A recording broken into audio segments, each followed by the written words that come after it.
You're listening to the UnSafe Bible with Pastor Ken Brown.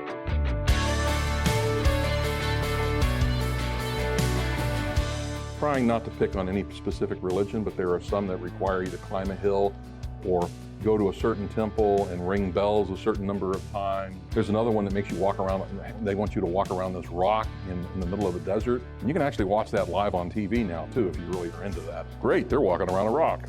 You don't have to do that. Jesus just says, my yoke's easy to bear and the burden I give you is light. He's the solution for us today, and his offer will be fulfilled for the world in the days of Isaiah chapter 35.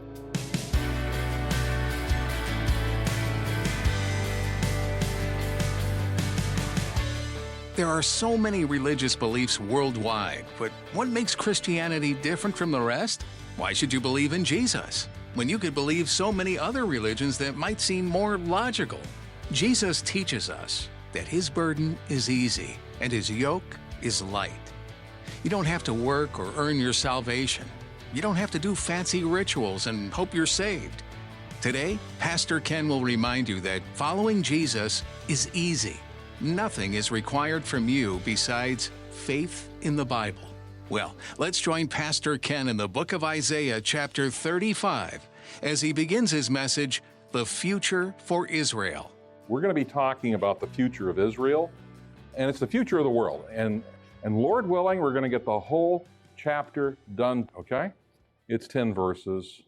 But next week we start looking at the historical section. So everything that Isaiah's been warning about, next week we talk about it actually happening, which is going to be interesting because he's warned about it all.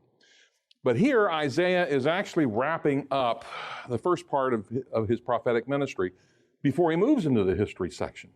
Now he's fast forwarded to the end of the age. He's after Armageddon. He is letting Judah know, by the way, you've got a future, even though they've kind of blown it multiple times. He's also letting them know that he was serious as he communicated God's word to them, so much so that he actually is inviting all comers to test out what it is that he's written and compare it to history. And that standard still stands today. That's how he ends chapter 34. Literally, the demon overlords are done. So Isaiah has provided the information for us, providing the final destination of those who are God's people. Both human and fallen members of the unseen realm are gone. They're out of here. So we know the final destination of those who hate the Lord. Now he's talking about the future for Judah, and that's chapter 35. So in chapter 35, this chapter actually, I went the wrong way. This chapter actually bridges between the tribulation and the millennial kingdom. So you have the tribulation here, you have the millennial kingdom here, and this is talking about what's going to happen on planet Earth during that time period right after Jesus arrives and he takes care of the enemy. Now, as believers, we're coming back with him because in the book of Revelation chapter 19, it says Jesus comes with his armies in heaven. We're part of that. But this here speaks about vividly of the conditions that will exist at the beginning of the millennium. And the text reveals that God is reversing the curse upon mankind. He's reversing the curse on nature. He is renewing nature. He is renewing men. All nature is going to see the visible glory of the Lord. And what we're going to see is he's going to actually refer to a section of the desert that everybody in Judah would be real familiar with. It'd be like us saying, well, it's going to be like Arizona. You know, they're going to use the same kind of a term. They use Arabah. That's the Dead Sea, okay? That's what it is. But this area is destined to become a reflection of God's original plan, which was Eden. So let's read the 10 verses here of chapter 35. The wilderness and the desert will be glad, and the Arabah will rejoice and blossom. Like the crocus, it will blossom profusely and rejoice with rejoicing and shout of joy. The glory of Lebanon will be given to it, the majesty of Carmel and Sharon. They will see the glory of the Lord, the majesty of our God. Encourage the exhausted and strengthen the feeble. Say to those with anxious heart, take courage, fear not. Behold, your God will come with vengeance. The recompense of God will come, but he will save you. Then the eyes of the blind will be opened and the ears of the deaf will be unstopped. Then the lame will leap like a deer, and the tongue of the mute will shout for joy. For waters will break forth in the wilderness, and streams in the Arabah. The scorched land will become a pool, and the thirsty ground springs of water. In the haunt of jackals, its resting place, grass becomes reeds and rushes. A highway will be there, a roadway, and it'll be called the highway of holiness. The unclean will not travel on it, but it will be for him who walks that way. And fools will not wander on it. No lion will be there, nor will any vicious beast go up on it. These will not be found there, but the redeemed will walk there. And the ransomed of the Lord will return and come with joyful shouting to Zion, with everlasting joy upon their heads. They will find gladness and joy, and sorrow and sighing will flee away. So it's going to turn from what we just looked at to this area. This is Sharon. This is what he's talking about. This is actually the Sharon plain, and the picture is taken from Mount Carmel, looking out across it towards Joppa. But it's a little green, a little different looking than what we saw in the Arabah. That's what he says the Arabah is going to become like, is green, just like that. And it's even greener now because Israel had a whole lot of rain last year. So in chapter 34, the area of Edom, we saw that, was turned into desolation. And that's the prison cell for the fallen angels and the demons that decided to engage against the king when he returned. Here, we've got the opposite thing taking place. Those areas of the world which were desolate or have become so as a result of the actions of the beast or the judgment sustained, and by the time we get to the end of the tribulation, that's pretty much the whole planet. Huge sections of the planet by this time are just radioactive wastelands with nobody living in them. God's going to change all that. They all turn into luxuriant, verdant gardens overnight, just like that. The Lord does this. So we ended chapter 34 with Edom being a gloomy place for demons and fallen angels to be held captive in, and I'm okay with them being in a gloomy place, okay? But just a few miles from there, everywhere you go, everything's going to change. The wilderness will become a place of rejoicing. The remnant, as they're heading to Jerusalem, looks out and they're seeing all these flowers starting to come up and all these plants starting to come up because the king has returned. That's what they're seeing.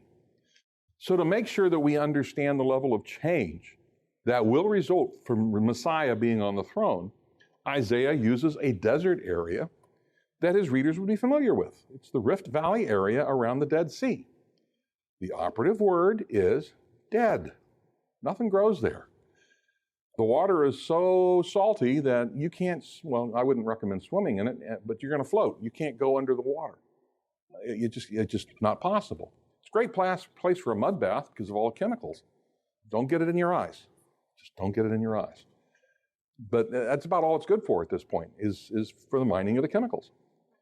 Ezekiel 47, which is towards the end of the section of Ezekiel, where he gives you a look of the millennial temple, the place that Jesus is going to rule from, and the place where God will physically dwell, gives us a look at a changed topography. And it's this change that's part of the reason for the rejoicing that's taking place in what was a seriously dead area. So let's take a look at Ezekiel 47, verses 1 to 12. In my vision, the man brought me back to the entrance of the temple. So he's on the east side of the temple and he's at the entrance, looking west. And there I saw a stream flowing east, so it's heading east, from beneath the door of the temple and passing to the right of the altar on its south side. So there's a small stream that goes through the door, just a little stream. The man brought me outside the wall through the north gateway and led me through the eastern entrance. And there I could see the water flowing out through the south side of the east gateway. Measuring as he went, he took me along the stream for 1,750 feet and then led me across. The water was up to my ankles. Okay, so that's not very far. He measured off another 1,750 feet and led me across again. This time, the water was up to my knees. After another 1,750 feet, it was up to my waist. And then he measured another 1,750 feet, and the river was too deep to walk across, not even a mile from the temple, is what we're talking about. It was deep enough to swim in, but too deep to walk through. And he asked me, have you been watching, Son of Man? And then he led me back along the riverbank. When I returned, I was surprised by the sight of many trees growing on both sides of the river. Like I said, this stuff just starts coming up. Then he said to me, this river flows east through the desert into the valley of the Dead Sea. The waters of this stream will make the salty waters of the Dead Sea fresh and pure. There will be swarms of living things wherever the water of this river flows. Fish will abound in the Dead Sea. There aren't any there now. Nothing lives in it. For its waters will become fresh. Life will flourish wherever this water flows. And fishermen will stand along the shores of the Dead Sea, all the way from En-Gedi to En-Eglaim. The shores will be covered with nets drying in the sun. Fish of every kind will fill the Dead Sea, just as they fill the Mediterranean. But the marshes and swamps will not be purified. They'll still be salty. Fruit trees of all kinds will grow along both sides of the river. The leaves of these trees will never turn brown and fall. There'll always be fruit on their branches. There'll be a new crop every month, for they're watered by the river flowing from the temple. And the fruit will be for food, and the leaves for healing. Okay, I'm ready for that. But then what does En-Gedi look like today? This is En-Gedi today. Okay? You can see where the river's going to go. It's a cut in the ground. If it rains a whole lot, you get some fresh water, and that's about it. You won't get it otherwise. But that's En-Gedi, way off in the distance, and it's only green because they've piped in water. And he also said En-Gedi to En-Eglaim. There you go, En-Gedi to En-Eglaim. Garden spot of the West. It's a desert right now, and what he's telling us is at a future point in time, it's going to be like Eden, with all these trees and everything. What he's telling us is this is what all of creation is waiting for. Not just the Rift Valley. Consider this, the Sahara Desert suddenly becomes a garden and people are using it for agriculture. The Sahara Desert? Or, I was joking earlier, I said Arizona. Well, Arizona will become you won't have to irrigate it to garden in it. It'll just be green. And so will Nevada. And so will be, imagine Needles, California, a great place for food to grow. It won't grow now.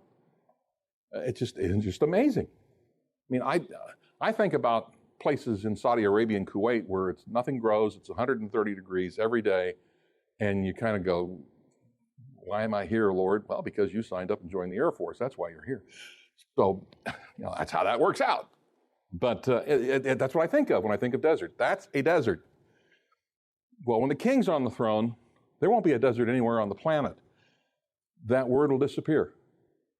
Those of us who have been to deserts will have to explain to people who grow up in the millennium what a desert's like, because they've never seen one, except for these two places that are prisons. Romans 8, verses 18 to 22 says what's the world's looking forward to.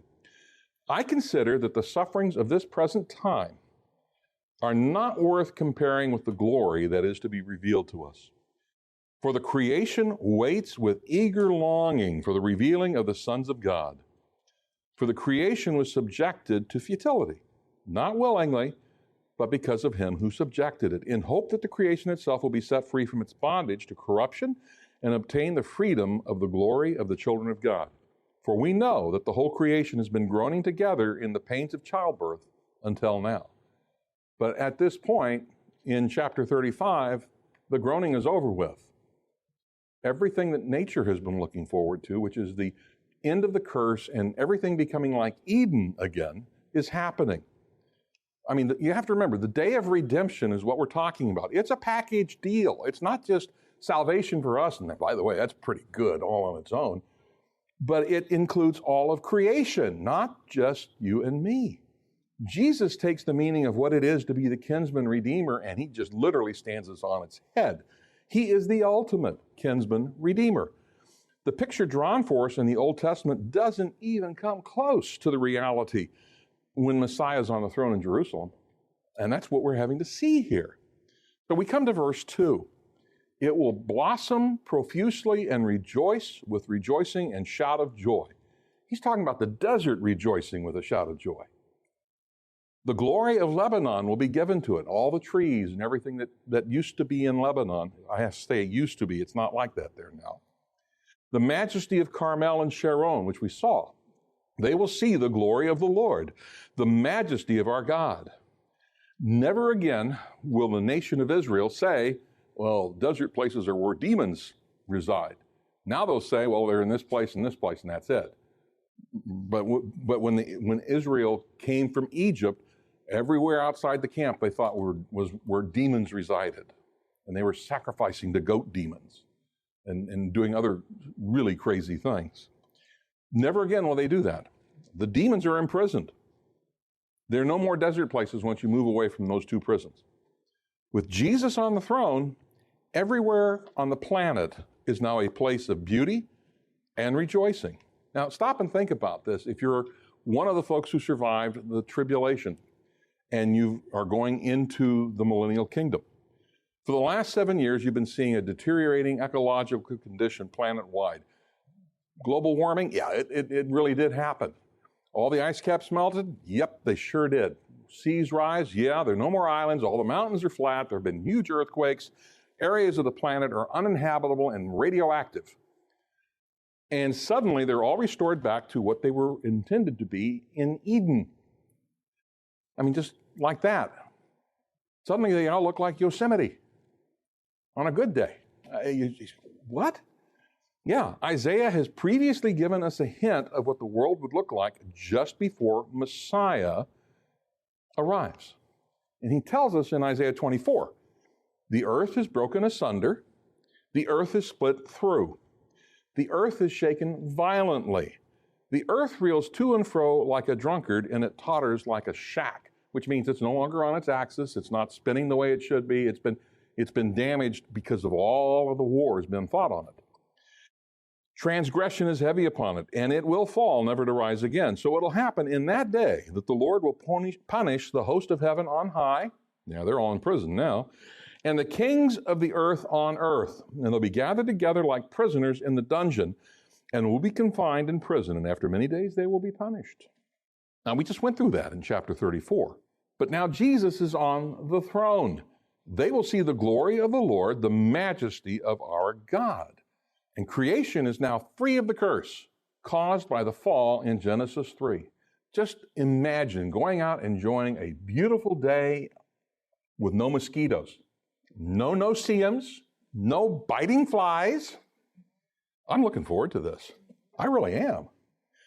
The desert and the wilderness, I mean, they're going to rejoice with joy and singing, and they'll see the glory of the Lord and the excellence of our God.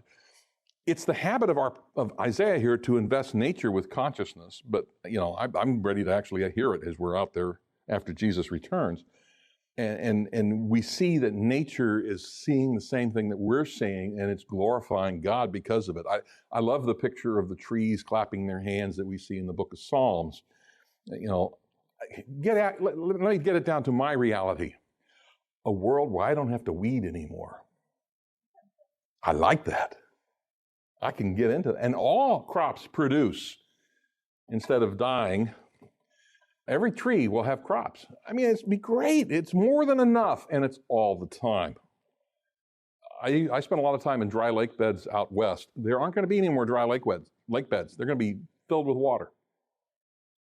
Edwards Air Force Base has this huge dry lake bed in it, and when it rains too much, it actually gets about 3 or 4 inches of water, and then all these shrimp that actually are in the sand come to life, and then all the seagulls come in, and you can't fly planes anymore, which didn't bother me. I was a cop, and I got bored, and we put a rowboat out on it and said it was our boat patrol on the lake. No such thing. But the dry streams now are all flowing constantly. That wadi that we saw is now the stream coming from the temple. Eden is brought back to life here on planet Earth. That's what God's been intending to do ever since Genesis 3. It's as promised. The deserts of Judah will become densely forested as the mountains of Lebanon. The majesty of Carmel and Sharon, the deserts of Judah, will be just as lush as Carmel and Sharon were, and other coastal areas that were famous for trees. Then we see in verse 3, encourage the exhausted and strengthen the feeble. And these are commands. These are actually commands from Isaiah. And this is for those living at the time of the return of Jesus.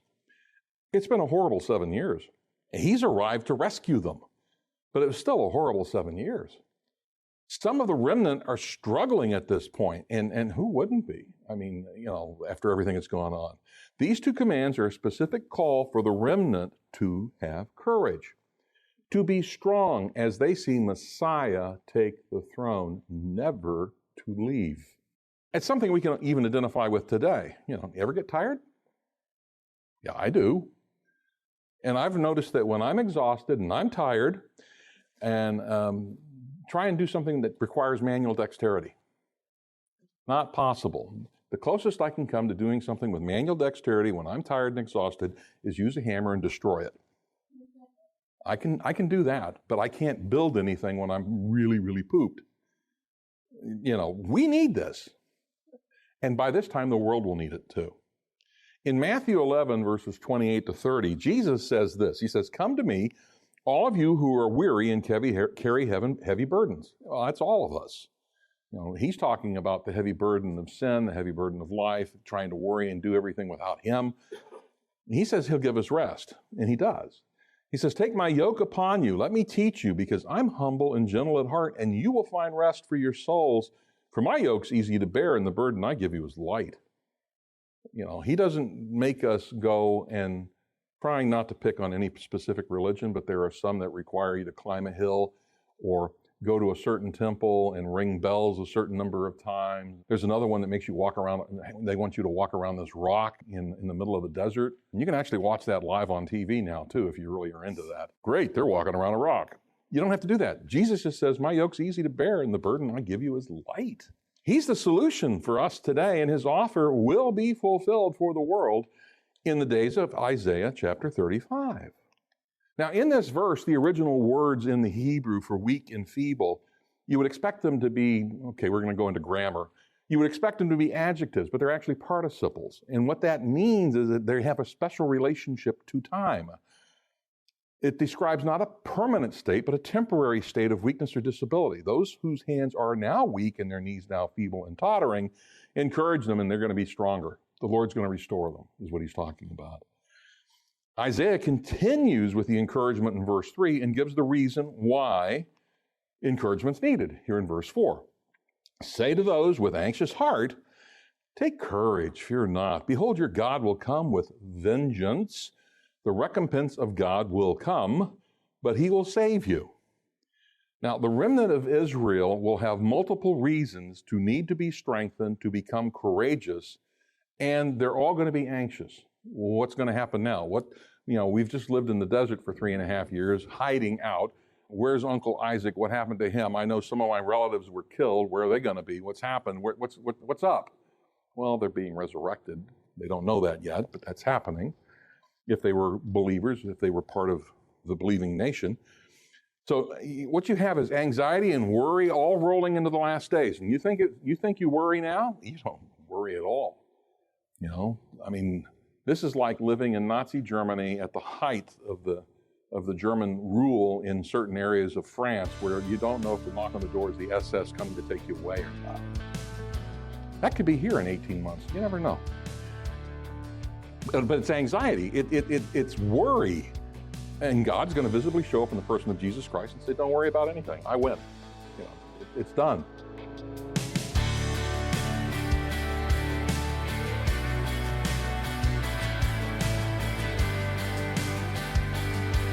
Because you decided to stay tuned, you've just been a part of the UnSafe Bible with Pastor Ken Brown. Do you know how glad it makes our hearts to know you're investing time in your relationship with Jesus? So much.